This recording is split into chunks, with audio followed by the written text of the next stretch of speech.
واصل المنتخب المغربي كتابة التاريخ من جديد، وهذه المرة بعد تعادله المثير أمام منتخب البرازيل بنتيجة هدف لمثله في افتتاح مشوارهما بكأس العالم 2026.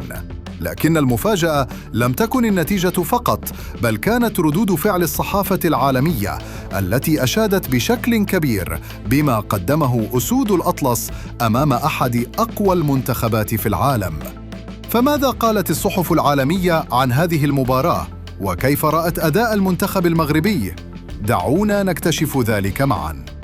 بعد صافرة النهاية، تصدر المنتخب المغربي عناوين الصحف الرياضية العالمية، حيث اعتبرت وكالة رويترز أن المغرب قدم مباراة قوية وكشف العديد من نقاط الضعف في المنتخب البرازيلي. وأكدت الوكالة أن أسود الأطلس لعبوا بثقة كبيرة ولم يتأثروا بقيمة المنافس أو أسماء نجومه، بل فرضوا أسلوبهم في فترات طويلة من المباراة. أما صحيفة الجارديان البريطانية فقد أشادت بالانضباط التكتيكي للمنتخب المغربي، واعتبرت أن المغرب كان قريباً من تحقيق الفوز في أكثر من مناسبة. كما أثنت الصحيفة على الحارس ياسين بونو الذي قدم مباراة كبيرة وتصدى لعدة فرص خطيرة، وساهم بشكل مباشر في خروج المنتخب المغربي بنتيجة إيجابية. وفي المقابل، ركزت العديد من الصحف البرازيلية على الأداء غير المقنع لمنتخب السامبا، معتبرة أن المنتخب المغربي خلق لهم الكثير من المشاكل طوال اللقاء. وأشارت بعض التحليلات إلى أن البرازيل كانت محظوظة بالخروج بنقطة التعادل، خاصة بعد الفرص الخطيرة التي صنعها المنتخب المغربي.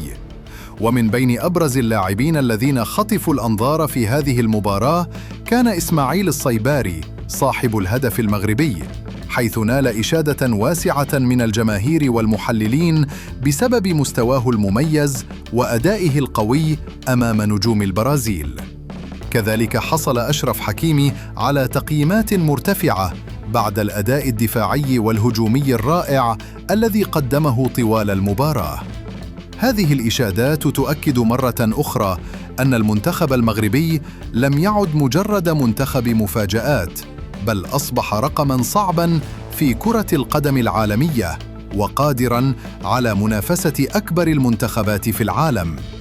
ويبقى السؤال الآن: هل يستطيع أسود الأطلس مواصلة هذا التألق في المباريات القادمة وتحقيق إنجاز جديد في كأس العالم 2026؟ شاركونا آراءكم في التعليقات. هل كان المغرب يستحق الفوز على البرازيل؟ ومن هو أفضل لاعب في المباراة من وجهة نظركم؟ ولا تنسوا الإعجاب بالفيديو والاشتراك في القناة وتفعيل زر الجرس ليصلكم كل جديد.